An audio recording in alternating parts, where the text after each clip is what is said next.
Welcome back, horror fans, cinephiles, and Giallo enthusiasts. Unscripted movie review time, and earlier today I watched Seven Blood-Stained Orchids by Umberto Lenzi. I will attempt to give you a review here without going into spoilers. If I do spoilers, I'll save it towards the end, but I will warn you. Okay, I'm just kind of like, where do I start with this? Real quick caveat. So this came out in February of 1972, and his next Giallo, or at least his other Giallo from this year, Umberto Lenzi, is Knife of Ice, which I think is August or September of 1972. And the only reason I'm bringing this up is because when I was like reading through what Troy Howarth had said about Seven Blood-Stained Orchids, he kept referring to Knife of Ice as the previous Giallo. And it very well may be that he did make that Giallo first, but maybe it got put on ice for a while, and that's why it came out after. Or this is just a mistake, and Seven Blood-Stained Orchids actually is the Giallo he made before it. Whatever. But anyways, okay, so first thing I will say about this movie is this is the most Giallo of Umberto Lenzi's Gialli. And by that, I mean a lot of people who go into the genre, and they're kind of new still, they kind of assume that it is a mystery slasher genre. And obviously there's a whole lot more to it, especially if you watch the 1960s Giallo films by Umberto Lenzi. Those are actually good examples of how the genre can be so much more and can be more about psychological, thriller, and all these other things. But in terms of if you are looking for a Giallo film with a black-gloved killer going around killing people and there's an investigation to try and find out who this is and stop them, this is really the main one of his that I can think of. Yeah, because he did Orgasmo, So Sweet, So Perverse, A Quiet Place to Kill. Yeah, in terms of Orgasmo, So Sweet, So Perverse, A Quiet Place to Kill, they really do, and they're all 1960s, except for Quiet Place to Kill is 1970, but they all kind of break that mold in terms of, well, the mold wasn't even really made yet. And to even really call it a mold, again, I'm just getting off here. Giallo films, the genre is very fluid. And so it doesn't have to really follow this one form. But you watch his earlier Giallo films leading up to this, and none of them really follow the stereotypical Giallo. But this one does. And what's interesting also is that by this time in the 1970s, Umberto Lenzi was kind of transitioning to poliziesque films. And he would come back to do a Giallo film here or there. And this one, so far, up to this point, is the most, like I said, Giallo. What happens in this movie? Real early into the movie, a killer sneaks into this woman's house, murders her, and then finds a picture of a younger woman. And then that woman is working on the streets, and the killer poses as a John and picks her up and then kills her. And then we meet this lady Giulia, who's getting married to her fiance Mario, and she starts receiving phone calls, and then this other lady named Kathy, I think, receives a phone call, and then that lady is killed. And this is all in the first 10-15 minutes maybe. So 3 people have already gotten killed. And then Giulia, while she's on a train with her husband going from, I think, Rome to Paris, I think they just got married, he leaves her in one of the cars, and she gets attacked and she gets slashed a bit, but she's okay. She survives, but she's left for dead. She's presumed dead, and they hold a funeral for her. So this killer at large assumes she's dead and doesn't try to come back and finish the job. And while she is enjoying this status of being dead, being off the grid, her and her husband are trying to pursue the investigation on their own to try and find out who this is. Also, because the police kind of suspect Mario, but they don't really have a good reason to. It's just kind of like proximity, like, well, you were there. You don't really have a great alibi. It's like, okay. But through the course of this investigation, Giulia realizes, it is Giulia, right? I'm not just saying that. Yeah. Giulia realizes that one of the other women is someone that she knows from this hotel that she used to work at a couple years back. And so they look into that, and long story short, without giving too much of the plot away, they realize that this killer is targeting women who were in or around this hotel around a certain date. And they don't know exactly what the significance of the date is, but Giulia believes it might have something to do with this guest that used to frequently come come by the place, who she remembers was an American, and he had this crescent moon necklace. The reason why this is significant is all of the victims have had this same pendant, the same necklace charm thing left on their bodies. And so she assumes it must be him, or must be related in some way, shape, or form. And so they're going from there. And yeah, very interesting idea of like, this person is not dead, but we're going to pretend they're dead, and we're going to use that confusion to try and solve it. That was something that I can't say I've seen before. Let me talk about the cast, because there's a lot of Giallo veterans in this. I got to get this guy out of the way. Antonio Sabàto, I believe that's how you say it. Maybe it's Antonio. This guy was in, if I recall, the Man with Icy Eyes. I gotta be honest, it's an okay movie. I kind of described it as like a made-for-TV movie. Funny enough, I did do an unscripted review of that, and I had scheduled all of these videos to kind of come out like every Monday and Friday going into the future. And then I started doing the Forgotten Giallo films, the overviews, the Jolly Tallies again. And so I had like 15 videos that were ready to go up, and now I'm kind of having to stagger them into the releases. But I did watch that movie, and I recorded that, I think, in like either late January or early February. But it's currently scheduled to go up in late April. That's not really important. But point is, I did already see it. I did already talk about that movie.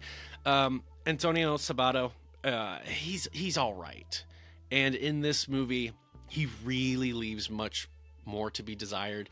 I kept thinking of like, who else could they have cast who would have done a great job. The first person who came to mind was George Hilton, and maybe that's because I saw George Hilton very, very recently in My Dear Killer.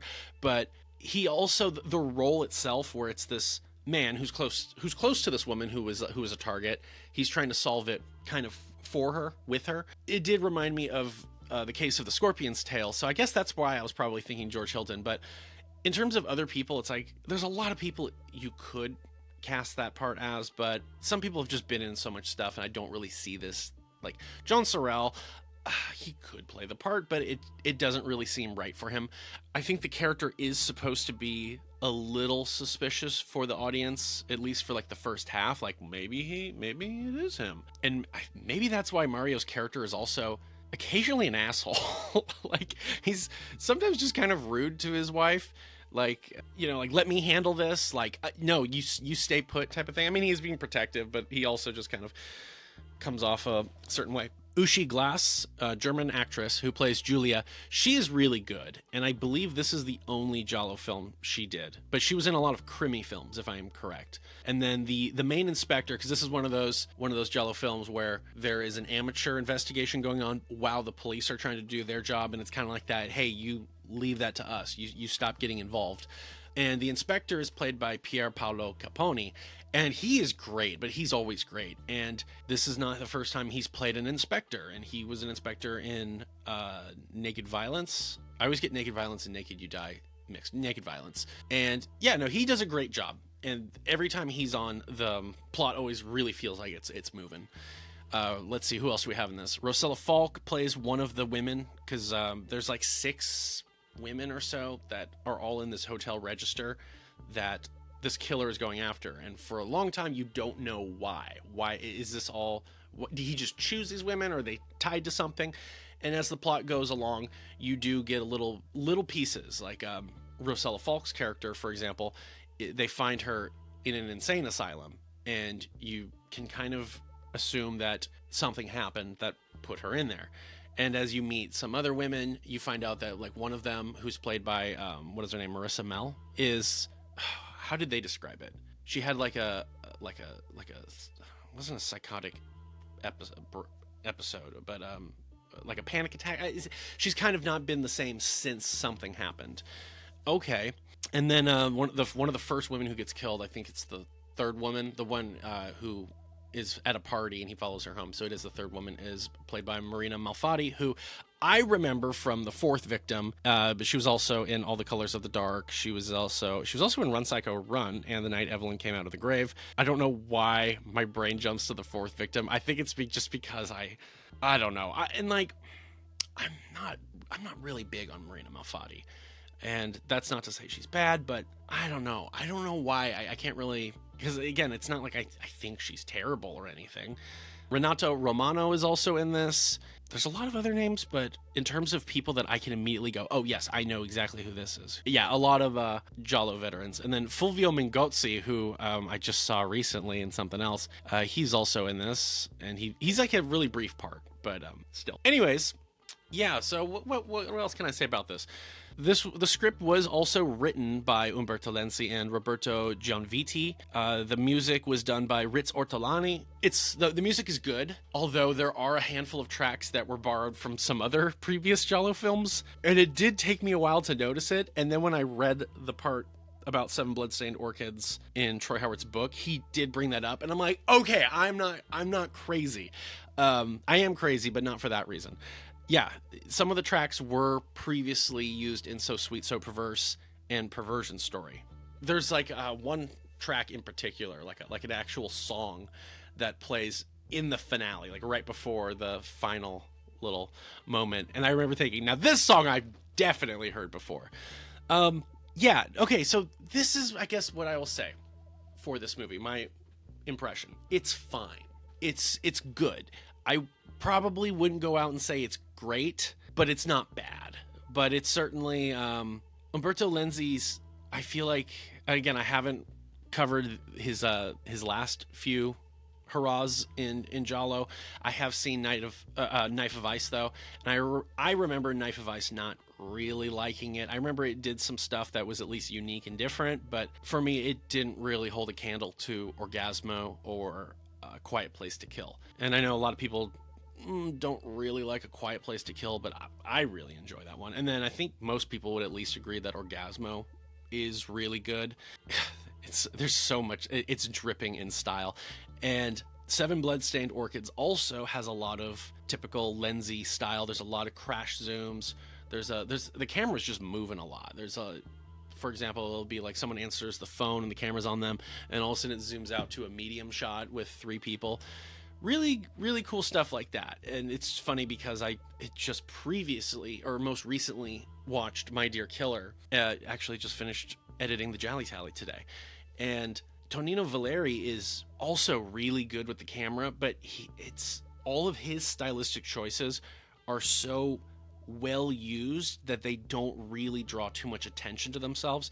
Umberto Lenzi, I always kind of feel like he's really drawing attention. There's a lot more crash zooms and such, and I think ever since Orgasmo and So Sweet, So Perverse, I think after those ones he really started to kind of rein it in a little bit and not be so crazy. But also with Orgasmo, that's just kind of that story, is that it just really demanded that, or at least that's how he felt. And maybe he's right. It is that's the one thing I always remember about that movie, is it's just over the top stylish. So there's some interesting things that happened in this movie, like someone gets an identical twin of one of the girls accidentally gets murdered by the killer, and they get killed with a drill. And this precedes other slasher movies that used a drill, and I guess De Palma's Body Double. And I guess Howard said that Lenzi would always brag about that in interviews. Like anytime anything like that came up, he'd always be like, yeah, and I did it first. And so you kind of get this idea that Lenzi's a little like really proud of himself. And there's this great little bit. Again, I read this in his book, but this is on the Wikipedia page for it with a reference to Troy Howard's book. Lenzi later declared the film to be, quote, superbly shot, as well as having a pedantic story. And I guess I would agree with that. Like, the story is fine. When you do get to the killer and you get to what their reason was, it's kind of like, okay, sure. But it also just kind of seems a little ridiculous. Like, okay, so this drove this person crazy to the point that they had to kill all these women. Like, yeah, it's one of those things where you watch a Giallo and you kind of are just like, they just kind of need to give you enough to accept it in the moment. And I think in the moment that I received it, I was like, really? Okay. Superbly shot. Sure. Like I said, I shouldn't be comparing it to other things. It is its own. It should stand on its own. But like I said, I just watched My Dear Killer, numerous times for the Jelly Tally, and like, now that is superbly shot. But this isn't bad. Like I said, I think the movie is fine. One of the last things I will say... Okay, I'll say a few more things before I get into, like, real spoilers. First thing I'll say, and this is a potential warning to anyone who hasn't seen it, who might get triggered by... Some people get triggered by different things, and they're just like, I don't want to see that. If you don't like the idea of animals being abused, the kill with Marina Malfatti, she has 3 cats, and she's, like, pouring them milk. She only manages to pour like one of the milks out, and then she gets like a phone call, or she gets distracted, and when she comes back, all the other bowls have been poured and the cats are all kind of laying there as if they're poisoned. And now some people might be like, oh, that's horrible, I don't want to see that. And to each your own. If that's like a deal breaker for you, that's something you need to be warned about. I understand that. For me, for stuff like that, I really kind of just thought it was funny, because cats are not actors. I remember there being who was saying this in an interview, was saying that Christopher Walken was talking about like working with dogs, and like some dogs are really good actors, cats are not actors at all. And I guess he was talking about working on Mouse Hunt, or is it Mouse Hunt? Not Mousetrap, Mouse Hunt. And he was like, now that mouse, it's a good actor. Sorry for that impression, but it just made me think of that because I saw that recently, and it's so funny because it's kind of true. Cats are not actors. You could, if you're lucky, you can get a cat to walk from point A to point B. You might be able to get it to do some more stuff, but it's so hard. But so yeah, these cats are supposed to be laying there, and like, I don't know if they gave these cats something to make them tired or to make them woozy or whatever, but like 2 of the cats are laying there, and one of them is kind of just like sitting up, like, what's going on, what are we doing? And it kind of gets up, and it looks like it's a little wobbly. It's not like totally like staggering, like they intoxicated it, but I am kind of wondering, and this is again early 70s and Italy, and I could totally see them being like, yeah, we're just gonna put like whiskey in the milk. I don't know what they did. I don't know if they were just lucky and got that, but yeah, the one cat does kind of stagger briefly, and I was like, oh, he didn't do that on his own. Anyways, so heads up if that's something that will bother you. Other than that, let me just think if there's anything else I want to touch on that is in like the spoiler free territory. Okay, so this is still no spoilers, but this will lead into them. So through the course of this investigation, this is one of those Giallo films where you get suspects as it goes along. Some of them, they give you a bunch of people right away, or you're in a small area, or you're with a group of people and you're like, okay, they're giving me a lot to work with, which those ones, like I say, are usually a little bit more grounded because there's enough people there with probable cause that you can kind of sit there and actually just really think about it. And then there's these other ones where in the course of the investigation, 30 minutes in, you might meet someone who then turns out to be the killer, or, throughout the first act or second act, you might actually meet the killer, but you don't know it's them. This will do that, which I don't believe that's a spoiler, because there's really nobody in the first 15 minutes. It could be, unless it is Mario. But I think the movie only does that whole thing with Mario, kind of be like, but it becomes very evident as the plot is unfolding that it can't be him. Why would he be investigating it? Like, I mean, it could, but I'll say, the moment we met this one person, I just went, that's the killer. And I can't say right now why, but I immediately knew that was the killer. And yeah, okay, so here we go. Spoilers now. You meet a priest, and I immediately was like, it's the priest. And I've seen enough Giallo films to know that if you introduce a priest and you give that priest a few speaking lines and you talk to that priest during the investigation, you got at least an 80% chance that the priest is the killer. And sure enough, I was like, I don't know how, but it's gonna be him. And it is. Okay, so spoilers. What is going on here? Well, we find out that the American guy that they've been kind of looking for, he died like 2 years ago. And you're like, okay, but like whatever's going on must be relevant to that. And again, I'll just get it out of the way. Long story short, is this American guy was seeing a woman that he was really taken with, and a friend or his brother, was it maybe? It doesn't matter. Didn't know who.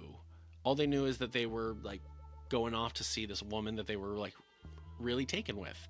Well, the guy, what is his name? Frank? Oh, of course his name's not going to pull up in the cast because he's not a character. He's dead. Hold on, I'm gonna get this right. Frank Saunders. So Frank Saunders died in a car crash, and you find out that there was a woman driving. He was the passenger, but whoever it was, she basically kind of just fled the crime scene, and you don't know why. And while Mario is talking to this doctor at an American hospital, I guess that's a thing. American hospitals abroad. I didn't know if that is a thing. He said, yeah, and the shame is that if he was brought here like just an hour sooner, I could have saved his life. And so this guy died because the woman who was with him was incredibly negligent.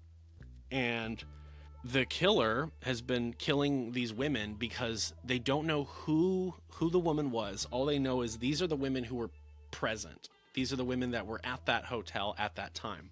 So either it was someone who worked there, who he's targeted women who worked at the hotel, or it was one of the women who was a guest and their name was in the register, and he's been going after those women.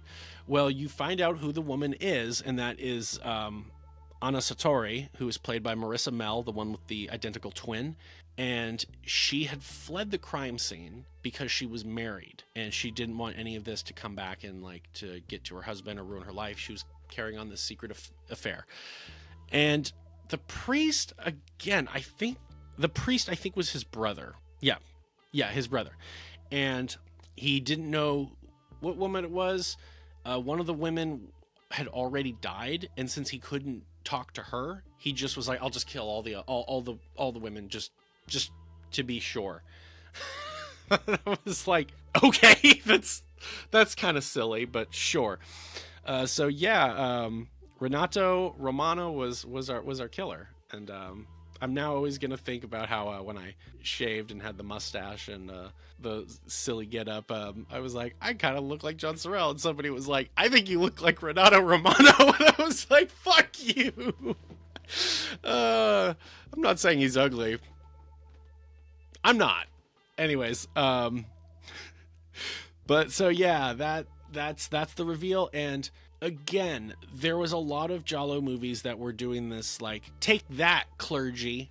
Yeah, stick it to them. And I understand that because of the times and because of Italy being overwhelmingly Catholic. But I guess this was like, it was some other Christian denomination. I don't remember if it was Protestant or Lutheran, but it was like, oh, but it's not Catholic. And then this is the other thing is Troy Howarth talks about how this was done in some other Giallo movies in 1972. Well, again, if this movie came out in Italy in February, it precedes those other two Giallo films that famously have a priest as the killer. And I really want to say them, but I don't want to spoil them in case you haven't seen them. But again, if there's any Giallo movie that has a priest that's a character, that's not just in a funeral scene that, doesn't really have any speaking lines, it's probably them. I won't say what other two movies that come out in 1972 that have a priest, but if you haven't seen them and I get to covering them and you're like, oh, there's a priest in this, I'm sorry. Also, funny enough, we get to so we meet the priest at one point, and he's giving Mario some answers about this anonymous American guy who's still, like, they don't know who he is at this point. And then the second time we meet him, because I think we see the priest like three or four times, which again, especially if he's coming back, it's like, okay, he's a recurring character. He's deeper in this than what it appears. But the second or so time we see him, he's giving a sermon, and I don't recall what he's saying word for word, but it's so, like, I watched the movie twice today, actually. I watched it at work, and then I watched it again when I got home, just so I could be really, like, with it. And it stood out to me so much as, like, that's kind of, it's like, it's both like, oh, that's smart, but it's also stupid. He's giving a sermon, and he's basically talking about, God, I wish I remember what he was saying. It was something about, like, hurting your enemies, going after your enemies and those who have wronged you, which is like, that's very unchristian, but sure. Yeah, I don't know if that is an actual verse of scripture, but it was so like, it is you, dude. It's so obviously you. Yeah, I will try and wrap this up. I always intend to just make these like 15 minutes, and then I go for 30 minutes.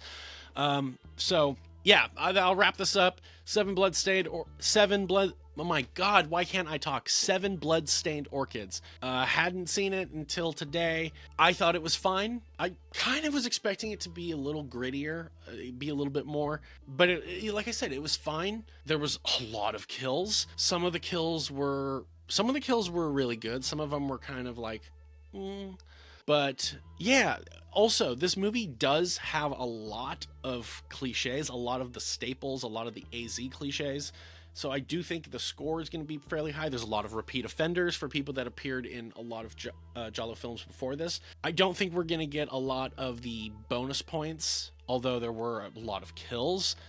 I don't remember there being a lot of nudity, and I don't even recall there being any flashbacks. So I imagine it will have a pretty good score, but it probably won't be too big.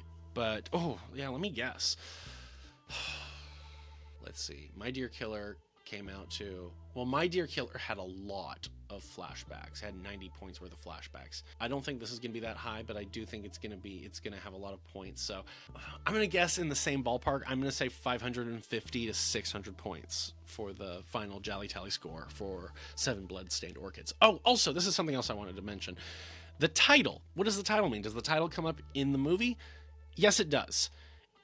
When Mario is going to find out information about this Frank Saunders person, he's investigating someplace, and he receives a phone call, and it's like, if you want to know the American's name is Frank Saunders, go here and ask for him. And he goes to this place, and it looks like a cemetery, and the gravedigger, the groundskeeper, he brings him over to a tombstone that has the guy's name on it, and that's where you learn, oh, he's dead. And upon the grave are 7 blood-stained orchids.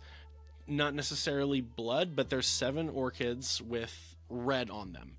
And it's very clear that like the killer had brought these here, or at least given them to someone to set upon the grave so he doesn't show up. And it's kind of like, this is for you, buddy. This is for you. I'm going to avenge you. Each of these flowers represents one of the women, and the blood represents how I'm going to kill them, type of thing. So the name actually works, and it's actually interesting. It's funny because you could easily omit that and and change the name, but I guess that just kind of goes to show how a lot of Giallo titles can just be this little innocuous thing that it's charming. I'll say that it's charming. Like I said, you don't really need that bit in the movie, because if I recall, that didn't actually help them find the killer, but it was a lot of the titles have to do with the calling card, and it's in this one, it's not necessarily the crescent they're leaving, but it's the idea of coming after them. And this kind of reminds me of the 5th chord with the glove, and it just keeps taking off a finger. So yeah, that is my unscripted movie review for Seven Blood-Stained Orchids by Umberto Lenzi. What are your thoughts on the movie? Do you like it? Do you actually think it's great? Do you think it's all right? Do you think it's bad? Have you seen this movie? Have you not heard of it? I imagine most people have heard of this. If you're a Giallo fan, I imagine you've heard of it, even if you hadn't seen it. But yeah, leave me your thoughts on the movie in the comments. Any questions, thoughts, curiosities, or concerns for me, leave those in the comments section. I generally respond to everybody unless I think you're being a dick, or I don't really know how to respond. Sometimes I don't know how to respond to some comments. I do my best though, and I was wondering. I was like, do people think I'm fickle? Because I generally try to be very agreeable with people. And so sometimes someone will say something and I'll be like, yeah, you're right. Yeah, I agree. But the thing is, I generally agree. I don't think I'm ever lying. It's just a lot of people are bringing in perspective, and they're bringing something that challenges, maybe I really like a movie and they're saying like, yeah, I don't, this, that. And I'll be like, no, yeah, you're right. Or maybe I think a movie is not that great, and they're like, well, actually, da da da da. And I'm like, yeah, no, you've got some valid points. So anyways, there you go. Yes. But yeah, I'll get back to you. I saw this on Tubi. I realized before I started working on this movie that I actually don't own it. I thought I did this whole time. So I had to order a Blu-ray, a region-free Blu-ray off of Amazon, and I try not to do region-free Blu-rays just because they're hit or miss. I don't know if I'm going to be able to rip them. I don't know if I'm going to be able to watch them. But I took the risk, and it's going to be here in like a couple. It was like a big, it's going to be like a long delivery, not like a, you know, next day or within 5 days type thing. But it is also available on Internet Archives by my favorite hater. But and I actually tried to watch it on their upload, and I ended up turning it off because they have like 20 minutes of like opening credits or some bullshit. And I was just like, I'm sorry, it's an hour and 30-minute long movie. And their total was an hour and 50 minutes. And I'm like, dude, get over yourself. So I clicked off and I just watched it on Tubi with ads. But yeah, okay. This is Tanner Leeser for The King and Giallo. And if nothing else, I'll see you next time.